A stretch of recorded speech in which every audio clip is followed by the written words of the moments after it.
자, 오늘은 요한복음 4장 9절에 있는 말씀을 말씀드리겠습니다. 사마리아 여자가 이르되 당신은 유대인으로서 어찌하여 사마리아 여자인 나에게 물을 달라 하나이까 하니 이는 유대인이 사마리아인과 상종하지 아니함이로라.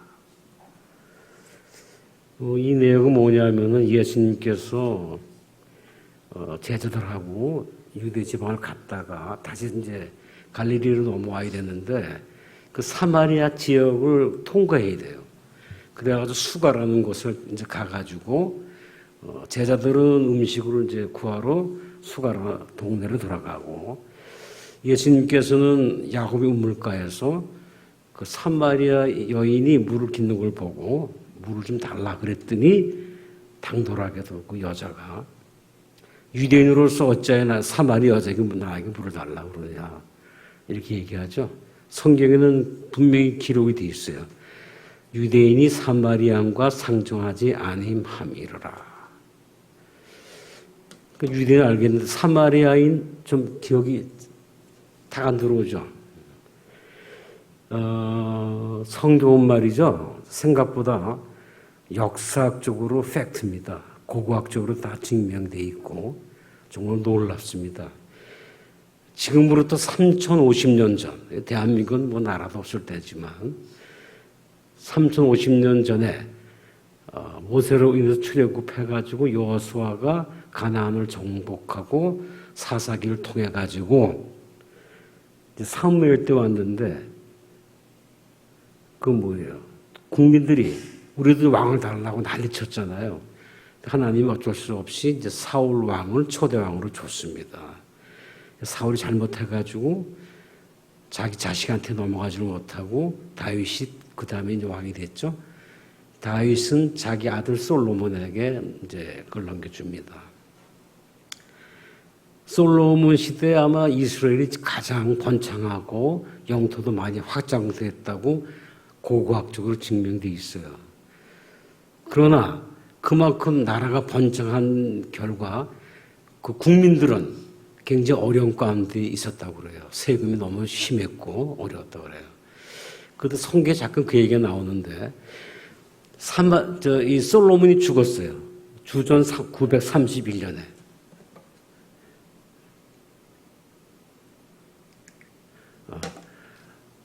그러니까 당연히 르호보암 아들이 르호보암이거든요. 르호보암이 왕위를 인계받아야 되잖아요.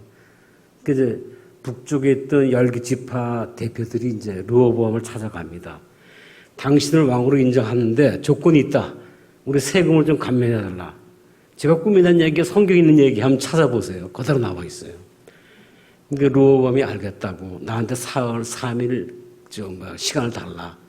그리고 르호보암이 원로들한테 물어봤어요. 원로 정치인들한테 10개 지파가 이렇게 세금 감면을 해달라는데 어떻게 하면 좋겠냐.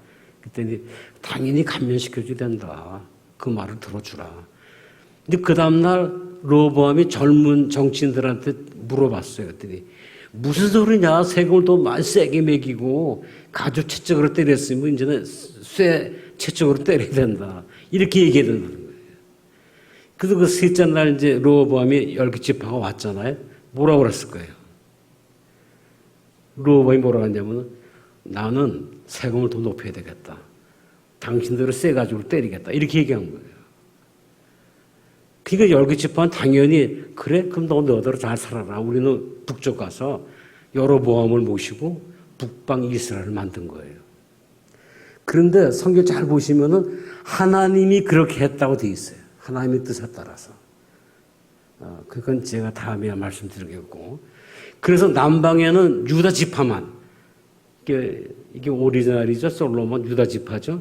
르호보암 유다 지파만 있어서 남방 유다 이렇게 부른 거예요. 그 남방 유다에 따른 게 베냐민 지파가 이제 포함되는데 그래서 북방 이스라엘 10개 지파는 북방 이스라엘 밑쪽은 남방 유다가 된 거예요. 그렇게 세월이 질러서 주전 722년에 북방 이스라엘이 아시리아한테 멸망당하죠. 그 다음에 한 136년 뒤에는 남방 유다도 멸망을 당합니다. 누구한테? 바벨론. 바벨론이 아시리아를 물리치고 유다까지 점령하는 거죠. 그 다음에 바벨론 다음에 어디죠? 메데파사. 페르시아 연합군이거든요. 지금 이란 쪽이에요. 이렇게 성경 잘 알다시피 그렇게 돼 있어요.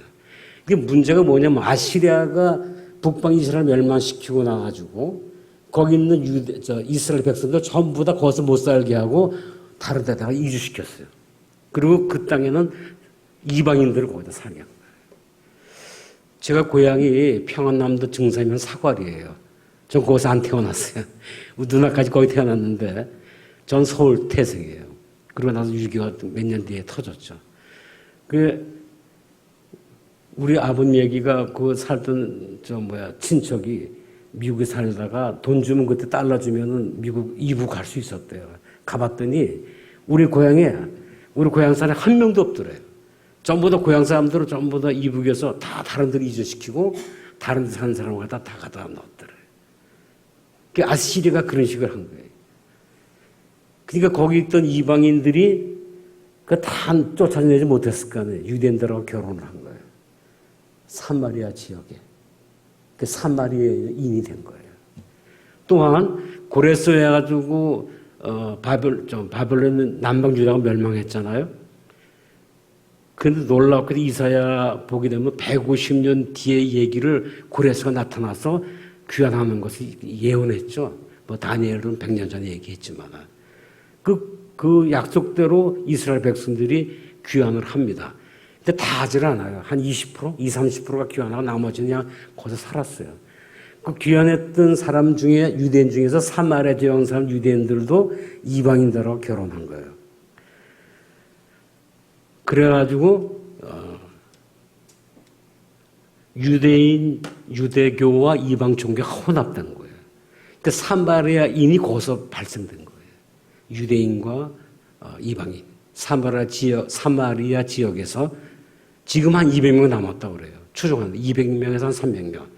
근데 근친 결혼하는 바람에 유전병이 다 걸려가지고 그 사진 보니까 참 그렇더라고요. 달리 민족의 혈통과 종교를 타락시켰다는 이유로 유대인으로부터 멸시를 받은 거예요. 누가? 사마리아인이. 그래서 예수님 때 이 사마리아인 얘기가 나오고 누가 보면 또 나오죠. 착한 사마리아인. 그 여리고에 나가 강도 맞은 사람 누가 구출해 줬어요. 레위 제사상 다 지나갔지만은 그 원시 같은 그 사마리아인이 살려줬잖아요. 예수님이 그 얘기가 보면 다 의미가 있어요. 제가 오늘 그 얘기를 하고 싶어서 하는 게 아니라 하고 싶은 얘기는 따로 있어요. 뭐냐면은 보세요. 남방 유다가 멸망하고 예수님이 태어날 때까지 기간이 한 400년 돼요. 이게 궁금하지 않습니까? 제가 그 얘기를 조금만 해드리고 싶은 거예요. 우리가 좀 더 성경 공부할 때 예언의심도 보고 다 좋은데 좀 더 다른 각도로서 성경 하나의 말씀을 공부하면은 또 다른 새로운 모습으로 우리의 마음에 위로도 되고 믿음도 생기고 그런 것 같아요. 그래서 내가 그 얘기만 잠깐 하고 이제 교과 공부할 거예요.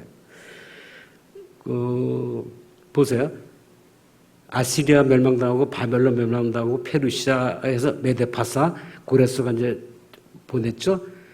그 페르시아가 엄청난 큰 나라인데 이 바보가 그리스에 조그만 데 있는 알렉산더라는 그 왕한테 지금합니다. 다리오 3세가 이 바보가 그래가지고 먹혔어요. 그래가지고 알렉산더가 그 지역을 전부 다 이제 평정한 거죠. 근데 안타깝게도 알렉산더 대왕이 10년밖에 못했어요. 22살에 왕이 됐다가 32살에 죽습니다. 많은 역사학들은 말라리아로 죽은 거, 학질로 죽은 거로 생각하고 있는데 그 죽으니까는 나라가 어떻게 됐어요? 장군 4명이 잘라서 나라가 4토막이 났어요. 그리스가. 그러다가 세 나라가 됐다가 결국은 2나라가 됩니다. 이 얘기 다니엘서 보면 다 나와요. 다니엘서 11장, 5장, 5절, 다니엘서 6절 다 보면은 이게 다 그 그리스가 되는 것이 다 나와요. 그래가지고 그 당시에 그리스가 석권을 했기 때문에 이스라엘 백성들 그리스 나라 속국이 됐잖아요. 그 히브리어를 어떻게 할 수가 없잖아요. 성경은 히브리어로 돼 있는데. 그래서 알렉산더라는 그 이집트의 큰 도시가 있어요. 거기에서 그리스 말로 처음으로 모세오경이 성경이 된 거예요. 성경을 번역을 한 거예요.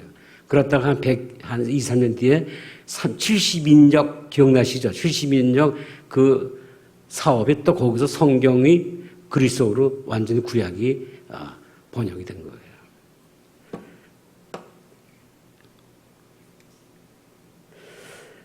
이것을 한번 보시면 놀라실 거예요. 북쪽에는 시리아 중심으로 셀루코즈 왕조가 있었고 남쪽으로는 이집트 중심으로 프톨레마이오스 왕조가 있었어요.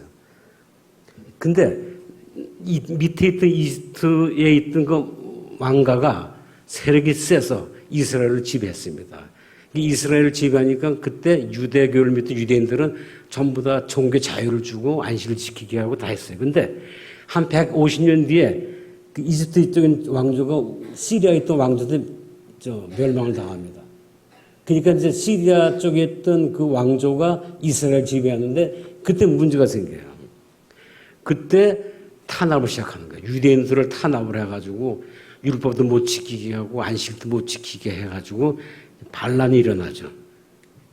그게 누구야 하면은 유대 제사장 마따디아의 반란이 일어납니다. 그 위에 그 5 아들이 있었거든요. 그걸 마카비 혁명이라고 불러요. 이거 역사책 보면 너무 재밌어요. 엄청난 양인데 역사에 그대로 나와 있는 거예요. 그대로. 그 다음에 그 마카비 그 혁명 이후로 이제 하스모 일가가 등장하거든요. 이 사람들은 조금 헬레니즘 빠져가지고 변질이 됐죠. 그러다가 그리스가 이제 로마한테 멸망을 당합니다. 그게 주전 63년에 그때 로마 폼페우스 장군이 이스라엘 반란을 갖다 진압하면서 당연히 그리스를 멸망시키고 로마가 등장하는 거죠. 그래가지고 이제 폼페우스 장군이 실수한 게 지성소까지 들어가서 이 바보가 장군이 그래가지고 100년 동안 이스라엘 백성이 싫어해요. 그래서 하는 미워해요. 그건 나중에 얘기시고 그러고 알고 계시면 되고 그러면은 그 로마에서 나온 사람이 그 다음에 헤롯 대왕 아시죠? 로마에서 헤롯 대왕을 갖다가 만든 거예요. 너는 이스라엘 갖다 지배하라. 시리아, 이스라엘 이쪽 갖다가 헤롯 대왕을 보내가지고 나와서 거기서 그 출신 사람이죠. 왕을 만들어서 한 것이. 그때 예수님이 태어난 거예요. 그 헤롯 그 왕과 얘기하려면 또 시간이 꽤 걸려요. 솔직히 한 거냐, 그것도. 그게 전부 다 서양 역사에 다 나와 있어요, 그게. 우리 몰라서 그렇지. 그 다음에 나온 것이 스타일이 총독들이 지배하는 거죠. 우리가 잘 아는 빌라도 총독 있죠? 즉 대표적인 것이죠. 예수님의 사역, 십자가의 죽음, 오신절 사건, 초대교회, 스테반 순교 전부 다 이건 빌라도 총독 때 얘기예요. 자, 그러면은 그동안 이스라엘 백성들은 도무지 어떻게 할 수 있었느냐? 지금부터 2400년 전 얘기 아닙니까? 남방주다가 멸망한 게 2400년 전이에요. 그 사람들 400년 동안 어디를 떠냐? 디아스포라고 그래가지고 전 세계로 퍼진 겁니다. 이게 아마 하나님의 뜻일 거예요. 하나님의 복음을 증거하기 위해서 선교를 위해서 아마 그 민족을 흐트러진 것 같아요. 제가 폴란드, 스페인, 심지어 모로코 가봤을 때도 그 지역마다 유태인들이 번성했던 지역이 있어요. 그러니까 그 살던 민족이 괘씸하잖아요. 유대인 똑똑하고 돈 잘 벌고 잘 사니까 다 나중에 한 100년, 200년 사는 거 다 쫓아내고 그랬어요. 기억 히틀러가 600만을 죽였지만 유태인을. 그래 탄압을 받았죠. 그 민족이 2400년 지나가지고 1차 세계대전 때 시오니즘을 시작해서 2차 세계대전 끝나고 나라가 만들어진 거예요. 성경의 근거에서. 놀랍죠? 하나님 능력이 대단한 겁니다. 이걸 제가 간단하게 남방주다 멸망하고 예수님이 나올 때까지의 역사를 조금만 설명을 해드렸습니다. 자, 그 다음에 이제 오늘의 삼가에 대한 이제 공부를 좀 하겠습니다. 높임 받으신 예수님의 권능이 제 3가의 제목입니다. 제가 이 제목을 딱 봤을 때 제가 번뜩 생각나는 게 이거예요.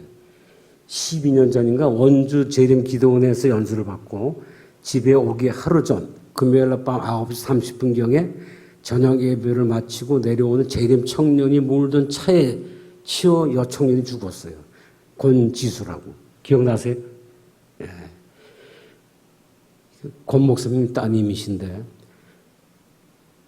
그래가지고 그 현장에서 뭐 유생병을 옮겼으면 이미 다 죽은 거죠. 그 개울가에서 그 여청년의 휴대폰이 발견이 됐어요. 5일 지나서 물속 있던 게.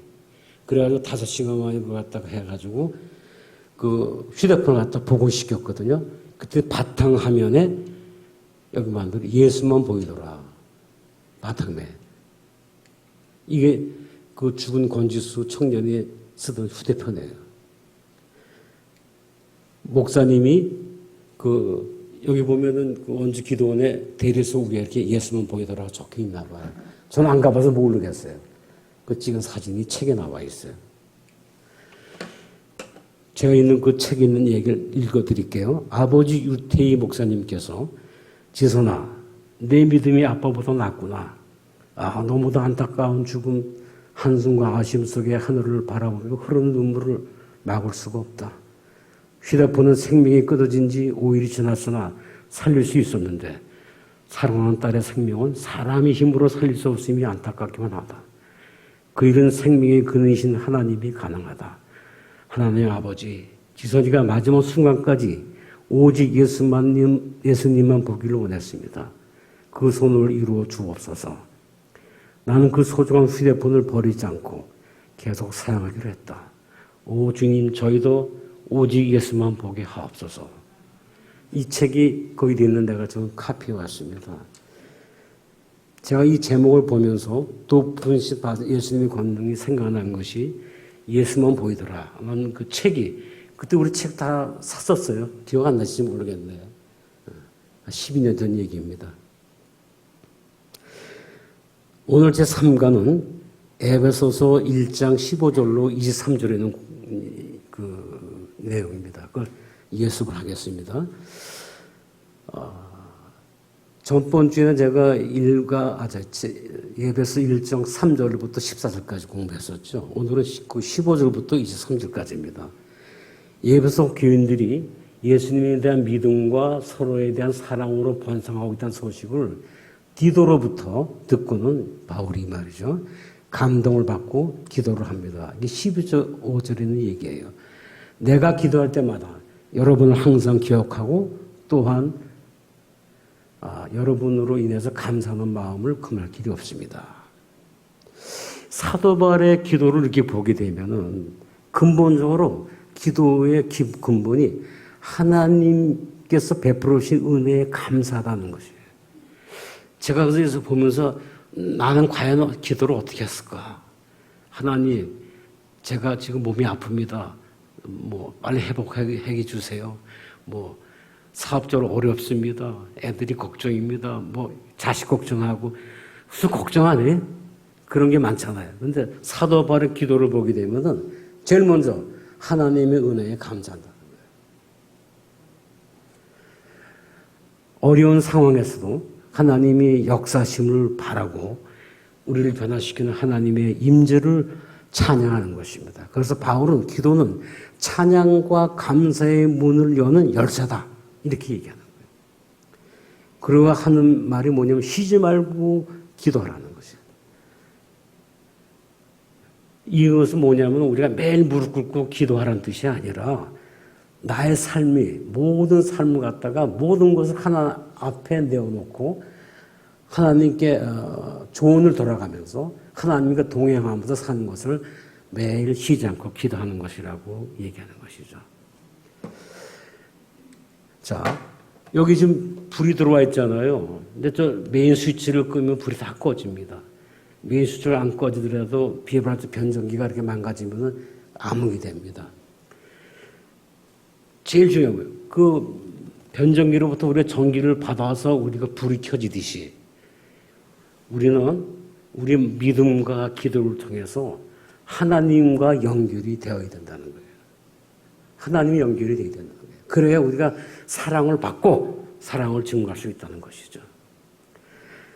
그래서 제가 느낀 것은 그래요. 모든 것은 기도에서 시작된다고 생각이 됩니다. 모든 것은. 그래서 우리가 항상 주님을 우리 앞에 모시고 마음으로부터 그분에게 감사와 찬송을 돌린다면 우리 신앙의 생애는 늘 새로운 힘을 얻게 될 것이다. 사랑이 참되기 위해서는 기도 안에서 하나님과 함께 해야 합니다. 우리가 기도하면 사랑할 수 있고 사랑하면 비로소 봉사할 수 있을 것입니다. 사랑은 어디에서 시작됩니까? 우리의 가정부터 시작됩니다. 그 사랑은 언제 시작됩니까? 우리와 함께 기도할 때 시작됩니다. 우리가 진정으로 기도하기를 원하신다면 먼저 들을 줄을 알아야 합니다. 마음의 고요 속에서 하나님은 말씀하시기 때문입니다. 기도에서 가장 중요한 것은 침묵입니다. 이게 마더 테레사 수녀가 쓴 기도문입니다. 그것도 발췌한 거거든요. 저희 먼 친척 한 분이 6.25 때 나갔다가 그 남자를 만나 살고 그래서 거기에서 이제 신앙생활을 했는데 거의 뭐 50년 동안 새벽 기도를 했다고 그래요. 저도 여기 대신동 떠나기 10년 전 떠나기 10년 동안 새벽 기도 한 번도 안 빠지고 나왔습니다. 근데 앉아서 기도해도 10분 이상 못 하겠어요. 할 얘기도 없고. 근데 그분이 새벽 4시에 가서 7시, 8시까지 기도를 하는데 매일같이. 그래서 궁금해서 도무지 어떻게 그 기도를 매일같이 이렇게 하느냐. 그랬더니 자기 가족부터 친척부터 그다음에 교인들 하나씩 다 생각하면서 다 하고 나라 걱정까지 다 하고 그러면은 그렇게 걸린대요. 그 중보 기도를 한 거죠, 사람이. 그 제가 왜 이 글을 마더 테레사 글을 했냐면은 기도라는 것이 내가 원하는 것만 하나한테 막 일방적으로 얘기하는 게 아니다 그런 얘기죠. 우리는 잠시 멍 때리는 얘기 들어보셨죠? 마음을 비우고 하나님이 고요한 가운데서 하나님이 나한테 무슨 얘기를 하는가를 침묵 속에서 들을 줄 알아야 된다는 거예요. 그것도 거기 대답을 하고 친구처럼 대화를 한다는 것이 기도다 하는 것이죠. 그래서 본인이 좀 시간이 있어야 돼요. 너무 우리 바쁘잖아요. 저 같은 경우는 정신 하나도 없어요. 바쁜 이유가 뭐예요? 기도를 그래서 이렇게 사도 바울이 얘기한 것처럼 기도를 하는 것은 하나님께 감사하고 하나님을 찬양하는 것이다.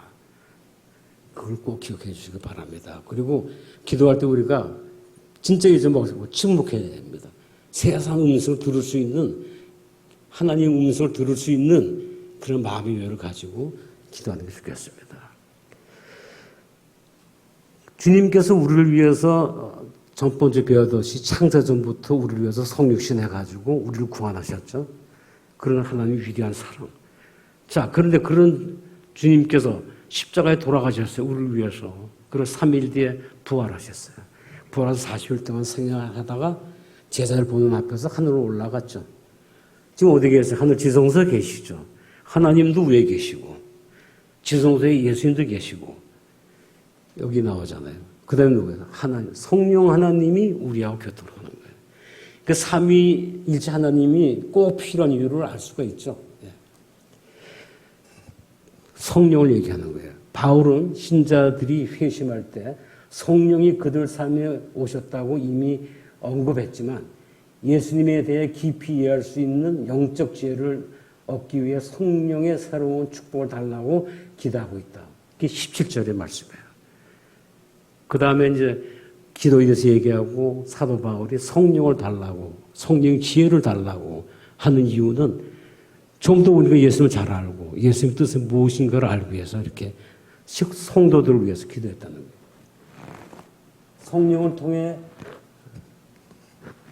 마음의 눈을 밝게 하셔서 하나님께서 어떤 소망 때문에 여러분을 부르셨는지 또 성도들에게 베푸시는 하나님의 유업이 얼마나 풍성한지를 알기로 원했다. 18절. 하나님은 그들의 구원을 위해 이미 행하신 일들, 그들을 위해 계약한 미래에 대한 일들을 알기를 원해서 기도를 하신다. 그러니까 성령을 통해서 우리의 마음의 문을 연다. 아시겠습니까? 그렇게 되면 하나님이 우리를 부르신 이유, 그 다음에 우리를 통해서 미래에 우리한테 이루어질 어떤 모든 것들을 알기를 원하신다는 거죠. 그 다음에 하나님의 기업이라는 것은 신명기 32장 9절에 나와요. 그때 주께서는 특별히 야곱의 자손을 선택하셔서 자기 백성으로 삼으시고 자신의 유산으로 삼으셨다. 기업으로 삼았다는 얘기죠. 그 다음에 성경을 통해 강력한 능력으로 역사하는 하나님의 권능이 얼마나 큰지를 여러분이 깨닫게 되기를 기도합니다. 이게 19절 얘기예요. 즉 성령께서 하나님의 능력과 광담을 새롭게 이야기하시고 그것을 그들의 삶 속에 실현할 것을 기대한 것입니다.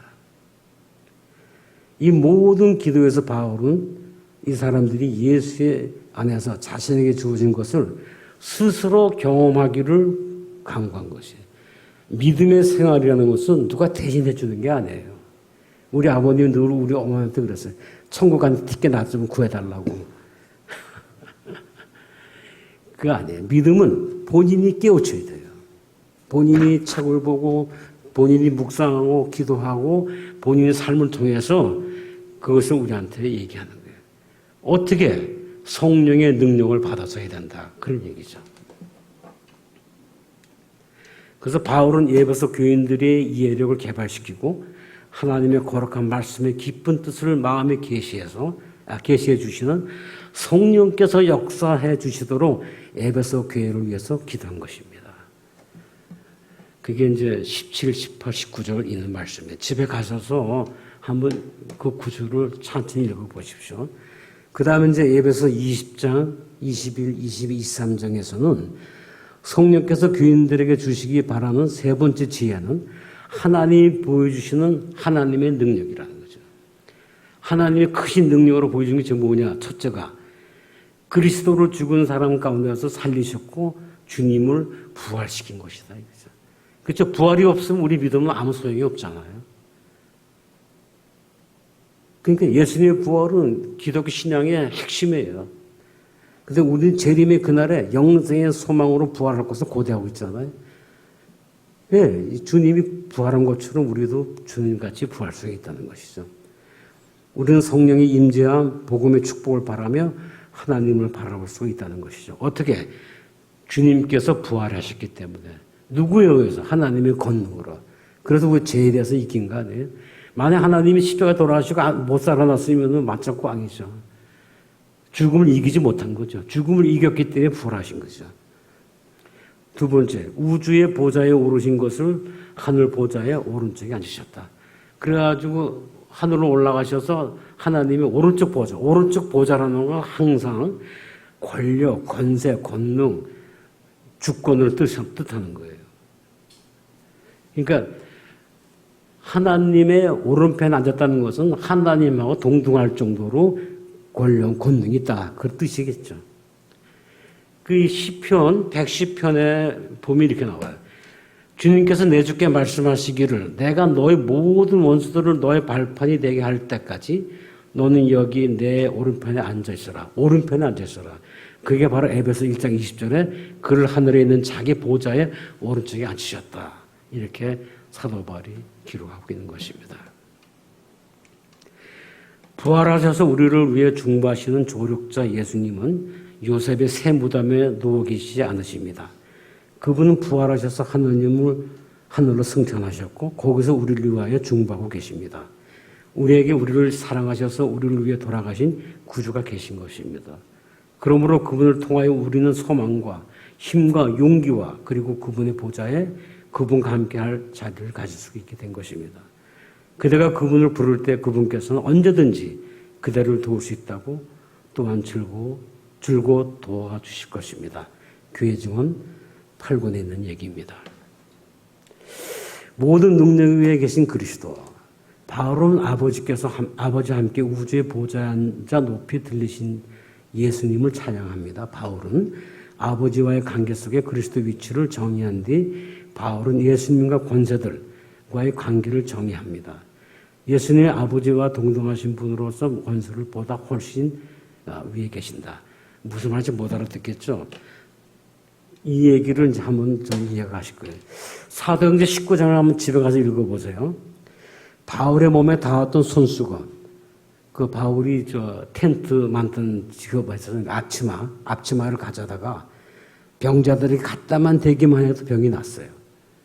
그 수건을 갖다만 대기만 해도 악한 영이 떠난 거예요. 미친 사람이 재산을 차린 거예요. 그러니까 유대인 몇몇 사람들이 이걸 보고 주 예수 이름으로 귀신을 쫓아내라고 귀신 사람을 하면서 뭐라 하냐면 바울이 전하는 예수의 이름으로 명하노니 나가라 이렇게 했다는 거예요. 유대인들이. 그러면서 유대 제사장이 스게아 얘기가 나와요. 스게아와의 아들이 7이 있었는데 얘들이 이런 일을 했다는 거예요.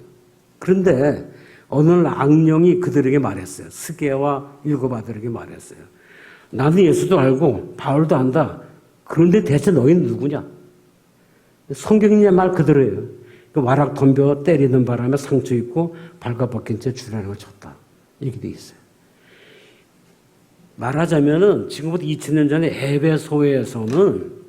에베소에서는 주술이 중심지였죠. 주술이 중심지.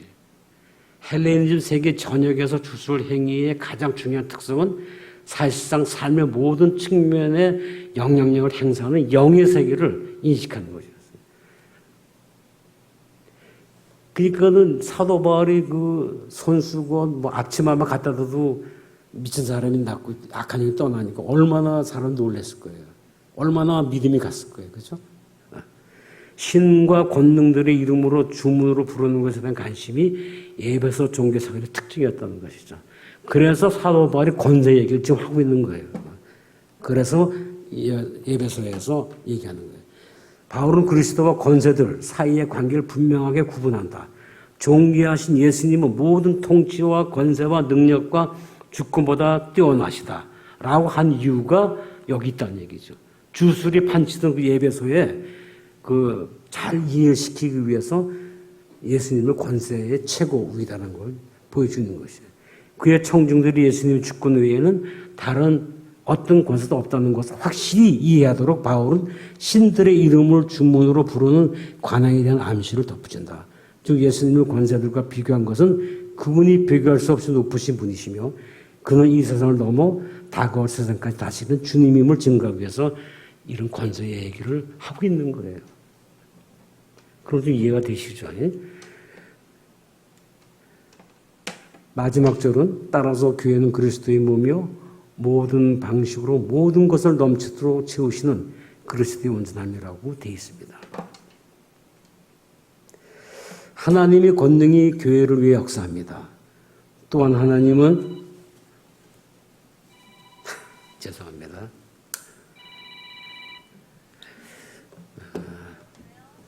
아무튼 다음에 전할게요. 누나가 아팠어요. 어제 설사가 아프셔가지고 링게를 받고 낮에는데 또 뭐 궁금한 게 있나 보네요. 죄송합니다. 또한 하나님은 교회에 대한 승리로 그리스도를 주셨습니다. 모든 권세를 이기시고 다스리는 그리스도의 삶에 나타난 권능이 그를 머리로 삼은 교회에 역사했다는 거죠. 교회의 머리가 예수님이 되는 것은 권세의 표신이고 모든 것을 높임받은 오른편에 앉으신 분이시고 그죠? 그것은 그리스도의 기도와 연결이 되어 있다. 그리스도께서 머리시고 우리 기도와 연결되어 있다는 것이죠. 오늘 배운 서신은 바울의 기도 보고서의 일부라는 사실이 시사하는 바가 큽니다.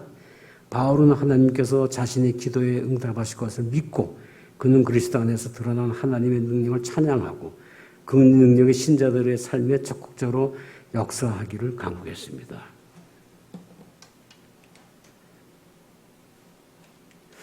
그리스도께서 십자가의 굴욕을 참으시고 부끄러움을 개의치 않으신 것은 당신 앞에 있는 즐거움, 곧 많은 아들들의 영광으로 인도하는 즐거움을 위해서였다. 그 슬픔과 치욕은 상상할 수 없을 만큼 컸지만 기쁨과 영광은 그보다 더 컸다. 각 시대의 대정부 671쪽의 말씀입니다. 기도는 제자도의 본질적인 요소이죠. 쉬지 않고 기도한다는 것은 하나님께 삶의 문제를 내어놓고 조언을 구하며 그분의 임재에 항상 열리는 것입니다. 기도는 우리의 눈을 열어서 하나님께서 예배하신 구원과 그 영광스러운 미래, 하나님 유업의 풍성함과 믿는 자에게 베푸시는 능력을 보게 합니다. 부활하신 그리스도 보좌에 높이 앉아서 온 세상을 다스리는 예수 그리스도의 권능은 하나님의 능력의 광대하심을 가장 잘 보여줍니다. 예수님을 권사들과 비교한 것은 그분이 비교할 수 없이 높으신 분이시며 그는 이 세상을 넘어 다가올 세상까지 다스리는 주님을 증거하기 위해서인 것입니다. 모든 권세를 이기시고 다스리는 그리스도의 삶에 나타난 권능이 그를 머리로 삼은 교회에도 역사합니다. 그것은 그리스도인의 기도와 연결되어 있습니다. 쭉 정리하면 이렇게 된다 그런 얘기죠. 그 전번에 내가 교과를 얘기했더니 집사람이 그렇게 하면 안 된다고. 그래서 내가 바꿨어. 아, 맞다. 딱 예습하는 거니까 본론 들어가면 직접 요만식일 날 공부부터 새로 할 거네. 그래서 집사람이 아주 코치를 잘해. 그래서 내가 시킨 대로 바꿨어 스타를. 예. 결론입니다. 높임 받으신 그리스도께서는 세상의 어떤 권세보다도 높으신 권능의 주님이십니다. 신령과 복과 능력은 그분의 높임 받으심을 통해 우리에게 주어집니다. 우리는 기도 가운데서 더 깊이 그리스도와 연결되며 그분 안에서 우리에게 주시는 능력을 발견할 것입니다. 오직 주님만 바라보시기 바랍니다. 모든 것은 기도에서 시작됩니다. 말씀을 마치도록 하겠습니다. 저를 사랑하시고 자비로우신 하늘에 계신 아버지, 온전한 하나님의 자녀가 되기를 원합니다. 우리의 모든 삶의 문제들을 주님 앞에 내려놓고 조언을 구하며 늘 주님과 동행하는 삶을 살아가도록 성령 하나님 역사하여 주시옵소서. 때때로 침묵하는 가운데 세미한 하늘의 음성을 듣기를 원합니다. 모든 일이 기도로 시작하는 삶이 되게 하여 주시옵소서. 사랑 많으신 예수님 이름 받들어 간절히 기도드리옵나이다. 아멘.